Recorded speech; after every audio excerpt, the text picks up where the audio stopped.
most famous doctrine of the ideal state belongs to the great ancient Greek philosopher, Plato.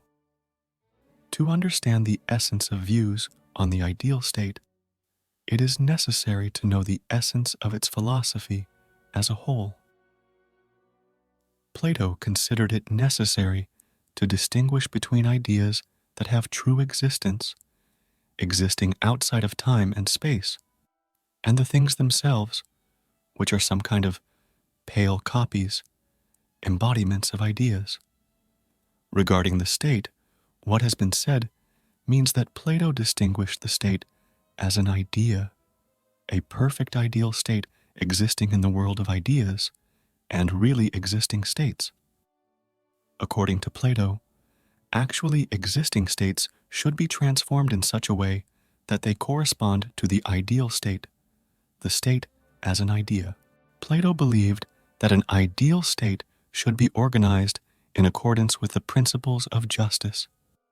In his opinion, justice presupposes that firstly, the interests of the whole are more important and superior to the interests of the particular.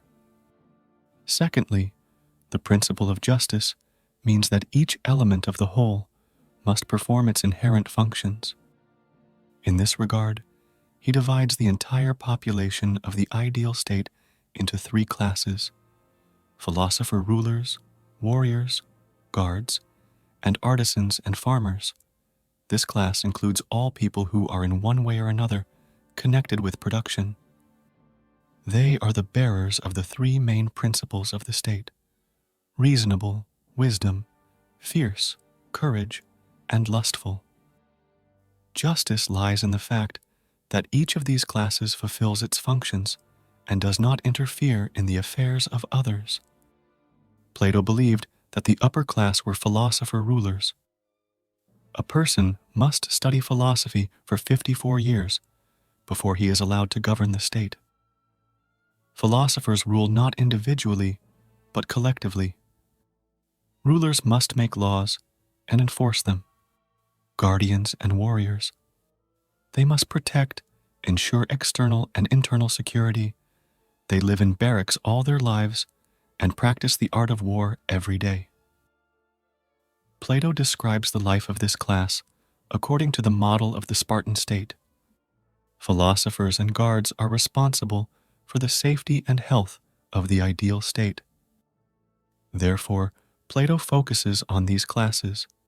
It is appropriate to note here that in Plato's teaching, these two classes practically merge into one ruling class, since philosopher rulers are selected from among the most distinguished guards.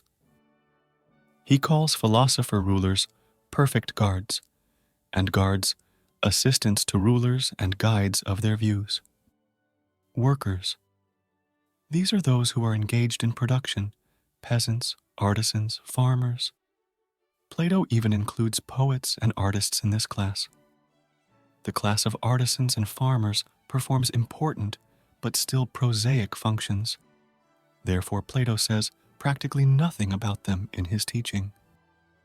The justice of the state consists of three virtues: the wisdom of rulers, the courage of warriors, and the prudence of workers. According to Plato, in an ideal state, as soon as a baby is born, the wise men recognize which part of the soul predominates in him.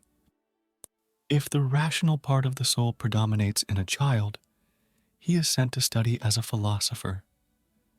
If the strong-willed part of the soul predominates, he is sent to master the art of war. And if the sensual part of the soul predominates, then he is assigned to the class of workers. The alpha and omega principles of the Platonic state are wisdom. A person's wisdom is the ability to soberly understand which of his desires are natural and which are not. And he cites food as an example. When you are hungry, you eat and you want it naturally. And when you eat because it's tasty, you don't eat to be full, but eat for pleasure, which in itself is false. You want a position because you can do it better than others, true meaning, or because you can steal more, false, because it's not enough. In order for wisdom to be instilled from an early age, children are trained mentally and physically. If with physical training everything is more or less clear, then with moral training it is not so simple. According to Plato, children are first told through myths or fairy tales what to do and what not to do. And with age, only the approach to education changes. But the very principle of a clear division into good and bad will remain unchanged until the very end of training. And according to Plato, a person only becomes worthy of being a leader. When Eros leaves him, the craving for the opposite sex disappears, weakens. The philosopher analyzes 5 forms of government, namely aristocracy, timocracy, oligarchy, democracy, and tyranny. In view of his reflections, he comes to the conclusion that none of them is fair. Let's analyze each of them and understand why he made such conclusions. Aristocracy. Plato is dominated by the mythological concept of the Golden Age. This is the time of those ancient states that are known to us only through the legends and epic poems of Homer and Hesiod. Plato calls the first ancient form of state aristocracy. Aristocracy is literally the rule of the best. Then the kings were wise and fair, and their word was law. These are good people who strived for good goals, and everything is better in the state. Timocracy. The descendants of aristocrats are not so fair and wise, but they are still quite worthy people, brave commanders, and decisive politicians. Plato calls this form of government the word timocracy, from the ancient Greek thumos, which can be translated as honor, ambition. This is the power of strong-willed and ambitious rulers. Such rulers are less concerned about the well-being of their subjects and peace in the state. Often, their goal is to perpetuate their name in their exploits. The next form of government is oligarchy, literally translated as the power of the few, or more precisely the power of a narrow group of rich people. This is the next step of degradation, because now the main goal is not even valor and glory, but banal enrichment. The oligarchs sharpen the contradictions between rich and poor to the limit, severely oppress ordinary citizens, introduce unfair laws and taxes. At this stage, society is on the verge of crisis. Democracy. The next stage is a crisis. Social unrest leads to the establishment of democracy. Democracy is literally the rule of the people. Plato shows that democracy is only superficially similar to freedom, but in essence, it is chaos. The people overthrow the oligarchs. Democratic governance is established for some time, but it never happens that the majority turns out to be reasonable and fair. Tyranny. Democracy tends to turn into tyranny because it creates too much controversy and discussion. People get tired. They want a strong hand and a strong leader. Among democratic leaders, the strongest, most authoritative, and respected defender of freedom stands out. Under the slogans of strengthening freedom, he begins his path to tyranny. First, he gets rid of his enemies, then his competitors, and then his comrades who helped him sit on the throne. The tyrant may turn out to be wise and enlightened. Then the aristocracy will reign, and the circle will close. Why Plato doesn't call for a return to the golden age of aristocracy? Plato showed that all forms of government flow into one another, and they all have a common drawback. Rulers think primarily about their own interests, and not about the interests of society. In the case of the aristocracy, good decisions that benefit society only coincide with personal interests. The coarser the soul of the rulers, the more banal the goals, the more clearly it is clear that such power, driven by individual interests, does not bring benefit to society. According to Plato, there are three types of desires: the desire for truth, the desire for money, and the desire for power. This is the order in which he places them in order of importance. Rulers must think about the good of society. Plato proposes a revolutionary solution for that time.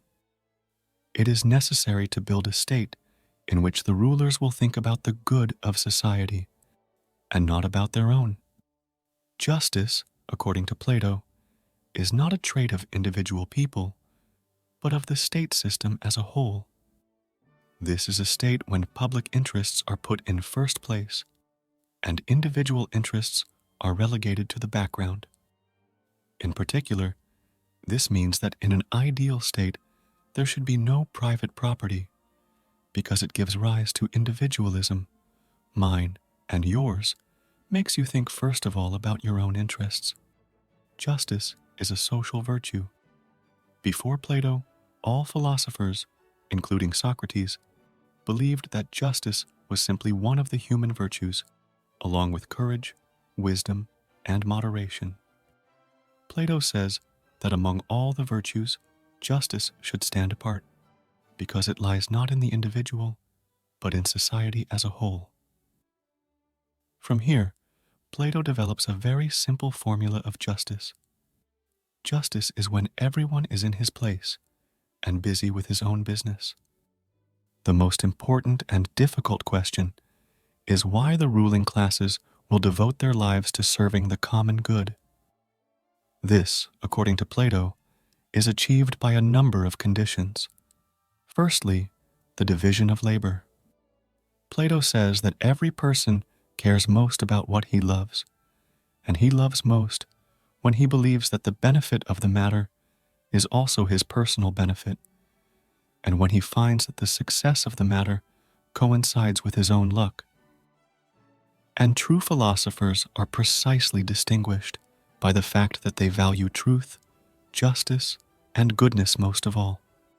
Therefore, they will care about the good of the state, considering this as their own good.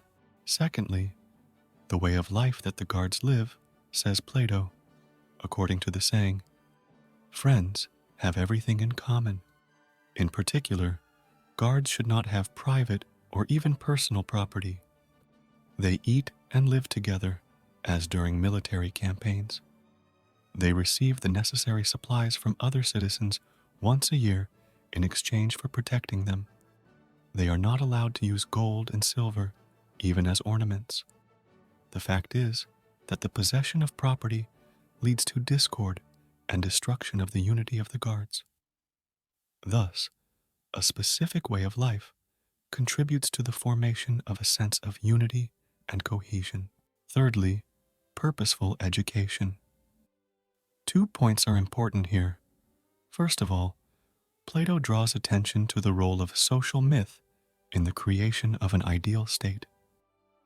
He says that one should try to instill first in the rulers and guardians themselves, and then in the rest of the citizens, that they are born of the earth, and that all members of the state are brothers, and therefore everyone should take care of their country as a mother as well as each other. Friend, it is necessary to instill in the rulers and guards that there is a prediction that the state will collapse if people who do not have the necessary inclinations come to power, as a result of which they must mercilessly transfer into the class of farmers and artisans those of their children who are born without the necessary inclinations. At the same time, they must transfer the children of farmers and artisans, born with the necessary inclinations, to the class of guards. Plato emphasizes that success in creating an ideal state will largely depend on how much this myth can be disseminated and instilled. In addition, the greatest importance is attached to the role of art in education. According to Plato, in an ideal state, only such works and even genres of art are allowed that form the necessary qualities. It is even proposed to revise all previous myths and works of art and leave only those that meet the specified criteria. Philosophers should rule because only they are capable of comprehending true existence, that is, the true good for the state and all its members. The formation of the class of rulers philosophers, according to Plato, occurs as follows. All guardians are given preliminary knowledge in various fields during childhood. At the same time, they are taken to war in order to instill in them courage and other necessary qualities. Upon reaching the age of 20, those of them who in all this, in labor, in science, in danger, will always show themselves to be the most resourceful, are included in a special list. Those selected continue further studies, and when they reach 30 years of age, a second selection is made. The best study dialectics, the art of reasoning, for another 5 years. And only after that, they occupy various government positions.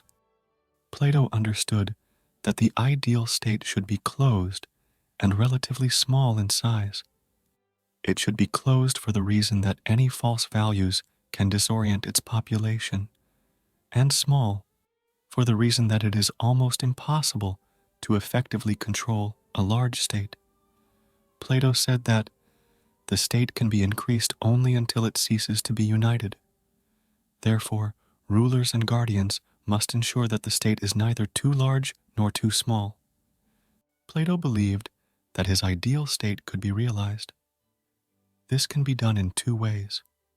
Firstly, Plato said, among the descendants of kings, there may accidentally be philosophical natures who will rule with justice, and citizens will begin to willingly comply with their regulations and laws. Secondly, having come to power, the philosophers will expel everyone over 10 years of age from the state and educate the rest in their own way. The meaning and shortcomings of Plato's teachings. The most important significance of Plato's teaching is that it laid the foundation for theories of social management in the broadest sense of the word. At the same time, the shortcomings of his teaching are obvious. First of all, let us note that it is in no way possible to prove that the idea of a state exists anywhere. Therefore, ideas about its structure, no matter how original and deep they may be, are purely subjective. In addition, it is obvious that the lifestyle he depicts for the guards is not at all that attractive. And to the question of whether the guards themselves would feel happy, Plato evasively answered that the good of the entire state, and not its individual classes, was more important. Guardians, in his opinion, should feel happy due to the fact that they perform their inherent functions and make a feasible contribution to the common good. It is necessary, Plato said, to inspire them to become excellent masters of their craft. Finally, Plato's ideal state, in fact, knows no changes.